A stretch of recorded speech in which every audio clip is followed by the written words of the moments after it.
हम चलते हैं इसी महल के कुछ और ऐसे अनसुलझे रहस्य जो आज तक नहीं सुलझे हैं, वो मैं आप लोगों को दिखाऊंगा। और इसमें कुछ ऐसे तहखाने के लिए रास्ते गए हैं जो मैं आप लोगों को आगे चल के दिखाऊंगा। बुर्ज में आज के समय में आप लोग देख सकते हो चमगादड़ों का ही आतंक और शासन रहता है, जो कि आप लोग यहाँ क्लियर देख सकते हो, नज़र डाल सकते हो। काफ़ी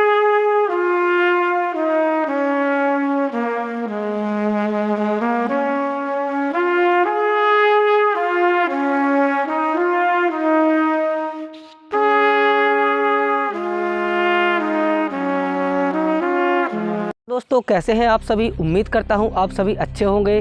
तो आज आप लोगों के बीच में एक और रहस्यमयी और ऐतिहासिक किले की वीडियो लेकर आए हैं, जो कि ये किला है, जैसा कि अभी मैंने पहले पचेर फोर्ट का वीडियो डाला था, उसी पचेर फोर्ट ये भी पचेर का ही फोर्ट है, जो यहाँ के राजा थे, राजा पंचम सिंह।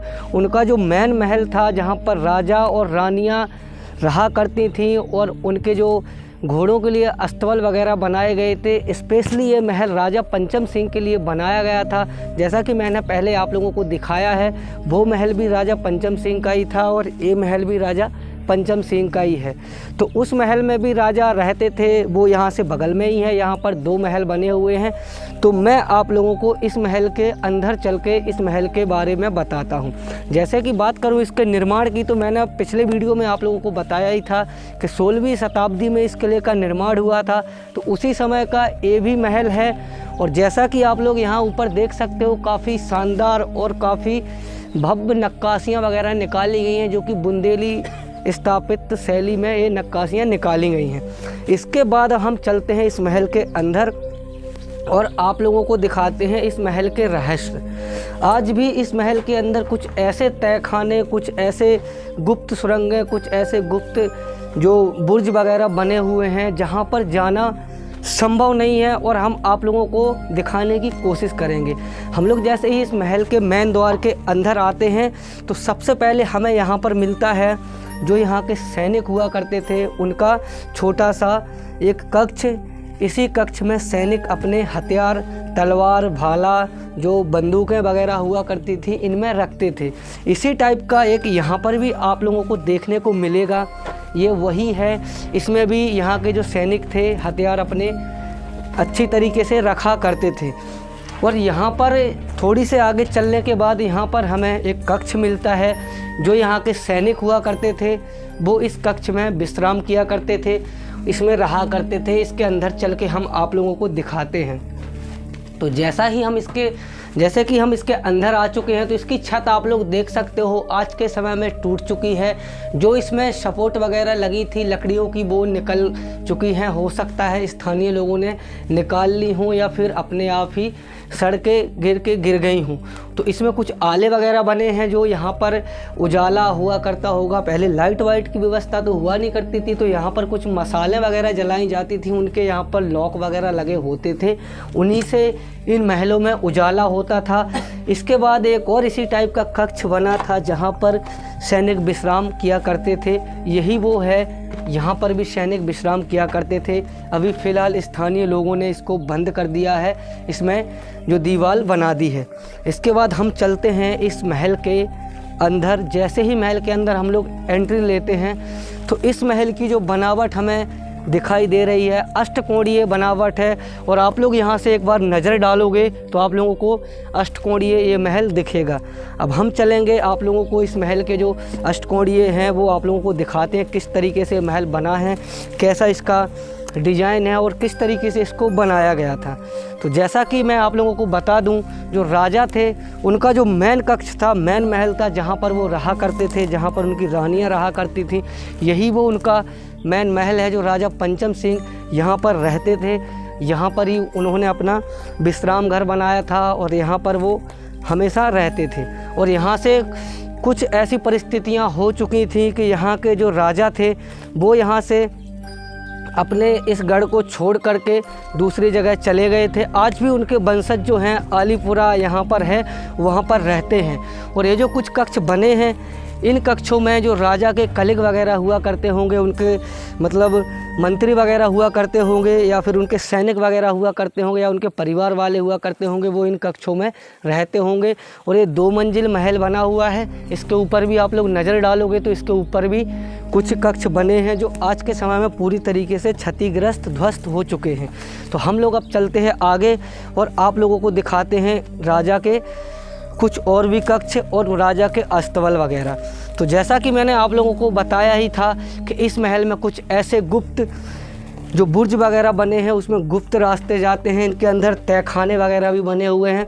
तो यहाँ से जैसे ही हम लोग एंट्री लेते हैं तो सबसे पहले हमें ये एक गुप्त तहखाना और मिलता है, और इसकी छत के ऊपर आप नज़र डालोगे तो आप लोगों को वही चूना पत्थर से बहुत पुरानी प्राचीन 400 वर्ष प्राचीन छत देखने को मिलती है। इसके अंदर आप लोग नज़र डालोगे तो काफ़ी ज़्यादा अंधेरा है और इसके अंदर गाइस जाना पॉसिबल नहीं है, क्योंकि इसमें माना जाता है, जो यहाँ के स्थानीय लोग हैं वो हमें बताते हैं कि यहाँ पर कई प्रकार के जीव जंतु वगैरह ऐसे रहते हैं जो हमें हानि पहुँचा सकते हैं, क्योंकि यहाँ पर किसी का आना जाना नहीं रहता है। इसके बाद ही हम लोगों को सबसे पहले देखने को मिलता है जो राजा का अस्तबल था। काफ़ी बड़ा और काफ़ी भव्य आप लोगों को दिख रहा होगा इसका नज़ारा, जो कि आप लोग नज़र डालोगे यहाँ पर ही वो राजा के घोड़े वगैरह बांधे जाते थे। आज के समय में यहाँ जो स्थानीय लोग हैं यहाँ के, उन्होंने थोड़ी सी मरम्मत वगैरह करके वो अपनी जो पशु वगैरह हैं, उनके पास भैंस हैं, गाय वगैरह हैं, वो यहाँ पर बांधते हैं। और अभी भी उसी तरीके से इसको बनाया गया है जिस तरीके से राजा के घोड़े वगैरह यहाँ बांधे जाते थे और उनके लिए पानी और चारे की व्यवस्था की जाती थी। यहाँ ये छोटे छोटे आप लोग आले वगैरह देख रहे हो, यहाँ पर मसाइल वगैरह, दीपक वगैरह जलाए जाते थे। इन्हीं की मदद से इन महलों में उजाला होता था और उस समय पर लाइट वगैरह होती नहीं थी उस समय पर। और आप लोगों को मैं वो प्राचीन जो राजा के घोड़ों वगैरह के लिए चरने के लिए व्यवस्थाएं वगैरह बनाई गई थी वो यहाँ पर आप लोगों को देखने को मिल जाएंगी। यहाँ पर आप लोग देख सकते हो, यही वो जगह है। यहाँ पर ही जैसे कि यहाँ आप लोगों को मैं एक जो यहाँ खूंटे वगैरह बांधे जाते थे घोड़ों के लिए, ये आप लोगों को इनके साक्ष्य देखने को मिलेंगे जो स्थानीय लोगों ने इनको बंद कर दिया है। यहाँ पर ही वो राजा के घोड़े वगैरह बांधे जाते थे और यहाँ से ही उनको चारे पानी की व्यवस्थाएँ की जाती थी। और यहाँ बगल में ही जैसा कि मैंने आप लोगों को बताया है, जो इन घोड़ों की रेख देख करता था, जो घोड़ों का मंत्री था, घोड़ों को चारा वगैरह और घोड़ों की रेख देख, दवाई ववाई सब कुछ की व्यवस्था करता था, जैसे कि एक वैद्य बोलते हैं उस टाइप का था। उनके लिए यहाँ के जो राजा थे उन्होंने एक स्पेशली कक्ष बनवाया था जो आज के समय में यहाँ पर हमें मौजूद दिखता है। जो घोड़ों की रेख देख करता था उनके लिए एक राजा ने कक्ष बनवाया था और इसके अंदर थोड़ा सा हम प्रवेश करके आप लोगों को दिखाते हैं। तो जैसा कि यहाँ आप लोग देख सकते हो काफ़ी ज़्यादा अंधेरा है और ये जो कक्ष बना हुआ है यहाँ पर वो घोड़े की देख रेख करने वाला इसमें रहता था। तो ये राजा के जो सिपाही वगैरह हुआ करते थे सबके लिए अलग अलग व्यवस्थाएं राजा देते थे, जैसे कि ये घोड़े वगैरह की व्यवस्थाएं देख रेख करते थे, उनके लिए स्पेशली ये कक्ष बनाया गया था। यहाँ पर ही वो विश्राम किया करते थे। और एक चीज़ और मैं आप लोगों को दिखा दूँ, कुछ ऐसे अपवाद भी यहाँ पर आते हैं, अपने नाम वगैरह पता नहीं क्या क्या यहाँ पर देख सकते हो आप लोग लिख जाते हैं और हमें इससे कोई मतलब नहीं है। जिस काम के लिए हम लोग आए हैं हम आप लोगों को वो दिखाएंगे। इस कक्ष से चलते हैं बाहर और आप लोगों को दिखाते हैं यहाँ के कुछ और ऐसे कक्ष जो कि अभी आप लोगों ने देखे नहीं है, आगे चल के मैं दिखाता हूँ। तो यहाँ से हम लोग चलते हैं और आप लोगों को फिर से हमें इसी कक्ष के अंदर से जाना पड़ेगा। और जो इसके पीछे का हिस्सा है, जो राजा के लिए पीछे का हिस्सा जो रास्ता बनाया जाता था वो बनाया गया है। यहाँ से आप लोग देख सकते हो जो यहाँ के राजा थे इस साइड से निकलते होंगे और अपने हमाम बाड़ा की तरफ प्रवेश कर लिया करते होंगे। जैसा कि मैंने उस वीडियो में आप लोगों को यहाँ का हमाम बाड़ा दिखाया था, तो ये राजाओं के लिए ये रास्ता बनाया गया था और यहाँ से ही राजा डायरेक्टली निकल करके अपने हमाम बाड़ा में प्रवेश कर लिया करते होंगे। और यहाँ पे अपने स्नान जैसे टॉयलेट वगैरह होते हैं आज के समय में, उसी टाइप के यहाँ पर उनके लिए बाथ टॉयलेट वगैरह ऐसे कुछ बनाए गए हैं। तो उसमें मैंने अभी एक वीडियो में आप लोगों को दिखा दिया है, तो उसको भी आप लोग जा कर के मेरे चैनल पर देख सकते हो। अब हम चलते हैं इसी महल के कुछ और ऐसे अनसुलझे रहस्य जो आज तक नहीं सुलझे हैं, वो मैं आप लोगों को दिखाऊंगा। और इसमें कुछ ऐसे तहखाने के लिए रास्ते गए हैं जो मैं आप लोगों को आगे चल के दिखाऊंगा। तो चलता हूँ आगे और दिखाता हूँ आप लोगों को इस महल के कुछ ऐसे तहखाने। तो जैसा कि एक आप लोग एक कक्ष देख सकते हो, ये भी वही कक्ष बना हुआ है। इसके अंदर जाना गाइस थोड़ा रिस्की है, लेकिन थोड़ा सा हम इसके अंदर चल के आप लोगों को दिखाने की कोशिश करते हैं। एक छोटा सा कक्ष बना हुआ है। इस कक्ष में हो सकता है राजा के जो वंशज होंगे, जो उनके परिवार वाले होंगे, वो रहते होंगे और काफ़ी सुरक्षा से इन कक्षों को रखा जाता था और यहाँ पर सेनाएं वगैरह लगाई जाती थी। अब हम चलते हैं और आगे और इस साइड आप लोगों को दिखाते हैं। तो जैसे ही हम लोग इस साइड आगे चलते हैं तो हमें कुछ और कक्ष मिलते हैं, लेकिन गाइस इन कक्षों के अंदर जाना संभव नहीं है। ये गाइस तो यहाँ से आप लोग देख सकते हो काफ़ी ज़्यादा इसमें गंदगी है और यहाँ पर ऐसे कई जीव जंतु भी हैं जो हमें हानि पहुँचा सकते हैं। तो इसके बाद हम आगे चल के कुछ इसी टाइप के और भी कक्ष हैं, वो भी आप लोगों को दिखाते हैं, उनसे भी आपको रूबरू कराते हैं। यहाँ पर कुछ सीढ़ियाँ बनाई गई थी, जो कि वो पीछे का हिस्से का जो बुर्ज बना है उसके ऊपर सैनिकों के जाने के लिए व्यवस्थाएँ बनाई गई थी, ताकि वहाँ से वो पहरा दे सकें। और हम लोग उसके ऊपर जा नहीं सकते क्योंकि गाइस वो काफ़ी ज़्यादा टूट चुकी हैं और वहाँ से अंदर जाने के लिए रास्ता नहीं है। और एक कक्ष यहाँ पर भी कुछ इसी टाइप के, जैसा कि मैंने आपको बताया है, ये जो महल है अष्टकोणीय महल बना हुआ है और एक कक्ष इस साइड भी बना है। इसको हम आप लोगों को यहाँ से दिखा देते हैं थोड़ा सा आगे चल के। तो जैसा कि यहाँ से आप लोग देख सकते हो, एक ये भी कक्ष बना है और इसके अंदर हो सकता है कि राजा के कुछ गुप्तचर जो होंगे, सैनिक वगैरह, वो इसमें रहते होंगे। और ये काफ़ी प्राचीन और काफ़ी पुराना हमें लग रहा है देखने को। तो जैसा कि 400 वर्ष इस महल को बने हुए हो चुके हैं, तो ये प्राचीन तो है ही गाइस। थोड़े यहाँ पर कांटे वगैरह भी हैं गाइस। तो हम लोग चलते हैं आगे और आप लोगों को दिखाते हैं इस महल के अनसुलझे जो रहस्य हैं, कुछ ऐसी चीज़ें यहाँ से, जैसा कि सुरंगें हैं गाइस, आप लोग क्लियर देख सकते हो, रास्ते बंद कर दिए हैं, तो वहाँ पर जाना संभव नहीं है। जो इसके महल के तहखानों के लिए रास्ते जाते हैं वो पूरी तरीके से बंद कर दिए हैं, वहाँ पर जाना संभव नहीं है। तो हमें यहाँ से वापसी होना पड़ेगा और आप लोगों को आगे इस महल का दिखाते हैं। और तो हम अब चलते हैं इस साइड और आप लोगों को दिखाते हैं और आगे के कुछ कक्ष।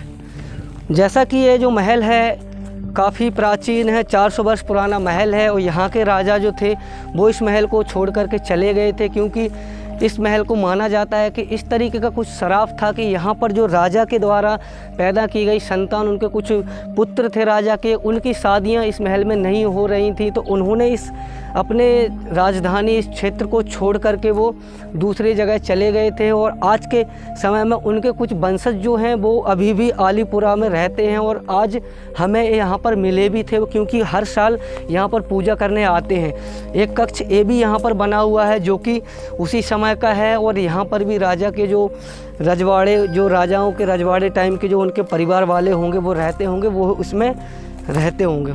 और ये जो अष्टकोणीय महल है तो इसके 8 साइड में ऐसे कक्ष बने हुए हैं जो आप लोगों को समझ में नहीं आएंगे कि हम किस साइड में हैं, और सभी जगह एक जैसे कक्ष मिलेंगे। तो हम इस साइड से अब चलते हैं और आप लोगों को दिखाते हैं कुछ और भी इस महल का रहस्य, जो कि काफ़ी रहस्यमयी है। तो हम लोग चल रहे हैं और आगे आप लोगों को दिखाते हैं। इस साइड आप लोग नज़र डालोगे तो इस साइड भी आप लोगों को वही उसी टाइप के कक्ष मिल जाएंगे, ऊपर देखने को भी उसी टाइप के कक्ष मिलेंगे। तो अब हम यहाँ से एक ऐसा बुर्ज दिखाते हैं जहाँ पर आज के टाइम पर पूरी तरीके से क्षतिग्रस्त है और टूट चुका है और वहाँ पर कुछ भी ऐसा नहीं है। और वहाँ पर अपने जो चमगादड़ वगैरह बोलते हैं उनका ही यहाँ पर आतंक है और उनका ही यहाँ पर शासन है आज के समय पर। उस समय पर राजाओं का शासन हुआ करता था, लेकिन इस बुर्ज में आज के समय में आप लोग देख सकते हो चमगादड़ों का ही आतंक और शासन रहता है, जो कि आप लोग यहाँ क्लियर देख सकते हो, नज़र डाल सकते हो। काफ़ी ज़्यादा गंदगी है जो कि चमगादड़ों ने फैलाई है। तो इसके बाद अब हम चलेंगे इसके ऊपर और आप लोगों को यहाँ ऊपर के कुछ और भी कक्ष दिखाते हैं। तो ये छोटी छोटी सीढ़ियाँ जो बनी हुई हैं, 400 वर्ष पुरानी सीढ़ियाँ हैं, इन्हीं की मदद से हमें इस महल के ऊपर की ओर जाने को मिल रहा है, क्योंकि उस साइड की जो सभी सीढ़ियाँ थी वो टूट चुकी थी और ध्वस्त हो चुकी थी। जैसे ही हम लोग यहाँ ऊपर आ जाते हैं तो यहाँ एक कक्ष था, उसकी एक छत भी हुआ करती होगी जो आज के समय में टूट के गिर चुकी है। अब हम चलते हैं और आगे और आप लोगों को दिखाते हैं इसके कुछ और रहस्य।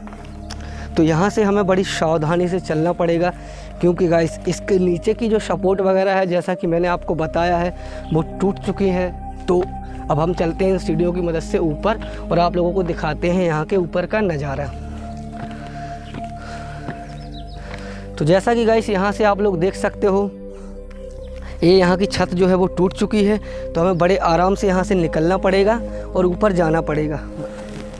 तो अब हम आ चुके हैं इस महल के छत के ऊपर, जो इस महल का ऊपर का छत है। और यहाँ से आप लोगों को, जैसा कि मैंने बताया ही था, ये जो महल है अष्टकोणीय महल बना है, तो आप लोगों को क्लियर यहाँ से दिख जाएगा। इसके 8 कोनों पर बुर्ज बनाए गए हैं, जहाँ पर सैनिक तैनात रहा करते थे, सैनिक पहरा दिया करते थे। और यही वो राजा का मेन कक्ष था, मेन महल था, जहाँ पर राजा रहा करते थे और राजा विश्राम किया करते थे, उनकी रानियाँ रहा करती थी। तो इसके बाद हम थोड़ा सा आगे चल के और आप लोगों को दिखा देते हैं। तो यहाँ से आप लोग देख सकते हो इस कक्षों की जो छत वगैरह है वो टूट चुकी है, आज के टाइम पर ध्वस्त हो चुकी हैं। अभी वो फ़िलहाल धीरे धीरे हो सकता है ये महल भी गिर जाए, टूट जाए, क्योंकि यहाँ पर जो हमारे मध्य प्रदेश की पुरातत्व विभाग है, गवर्नमेंट है, इस महल को अगर अपने निगरानी में कर लेती है तो हो सकता है इस महल का अस्तित्व कुछ समय तक बचा रहे और ये महल आगे हमारे जो आने वाली पीढ़ी है उनको देखने को मिल सके। तो इस कक्ष में जैसे कि ये बुर्ज बना है, काफ़ी ज़्यादा अंधेरा है, तो गाइस इसके अंदर चमगादड़ों का ज़्यादा प्रभाव हो सकता है। तो जैसा कि आप लोग देख ही रहे होंगे, काफ़ी ज़्यादा अंधेरा है और यहाँ पर वैसे ज़्यादा लोग बाग जाते नहीं हैं, तो हम लोग यहाँ से ही आप लोगों को दिखा देते हैं। और ये जो सीढ़ियाँ गई हुई हैं, इन सीढ़ियों की मदद से थोड़ा सा नीचे चल के भी आप लोगों को हम दिखाते हैं और बताते हैं इन सीढ़ियों के नीचे क्या रहस्य छुपा है और क्या है। तो जैसे कि गाइस हम लोग यहाँ आते हैं तो हमें पता चलता है कि यहाँ से नीचे जाने के लिए सीढ़ियाँ टूट चुकी हैं, जो कि मेन कक्ष होगा नीचे का, वहाँ से जाने के लिए सीढ़ियाँ टूट चुकी हैं। अब हम चलते हैं यहाँ से ऊपर और आप लोगों को इस ब्लॉग में आप लोगों ने क्या देखा, आप लोगों को क्या अच्छा लगा, क्या कमियाँ लगी मेरे दिखाने का तरीका, मेरे बोलने का तरीका, जो भी आप लोगों को अच्छा लगा हो, बुरा लगा हो, तो आप लोग मुझे बता देना और कमेंट ज़रूर कर देना कैसा वीडियो था, कैसा ये मतलब किला है, मेरा प्रयास कैसा है, जो प्राचीन धरोहरें हैं मैं किस तरीके से आप लोगों के बीच ला रहा हूँ। और थोड़ा मेरे मतलब अभी मेरे चैनल पर काफ़ी टाइम के बाद वीडियो आ रही है, तो आप लोगों को थोड़ा लगेगा कि रेगुलर वीडियो नहीं ला रहा है। तो मैं बता दूं आप लोगों को, थोड़ा मेरा स्वास्थ्य ख़राब हो गया था, तो 10-15 दिन मैंने वीडियो नहीं बना पाया, इस वजह से मैं इस चैनल पर वीडियो अपलोड नहीं कर पाया हूं। तो गाइस आप लोग सपोर्ट करना, इस वीडियो को लाइक करना, मेरे चैनल को सब्सक्राइब करना। मिलता हूं आप लोगों से ऐसे ही रहस्यमय और ऐतिहासिक किलों की वीडियो के साथ। तब तक के लिए जय हिंद, जय भारत।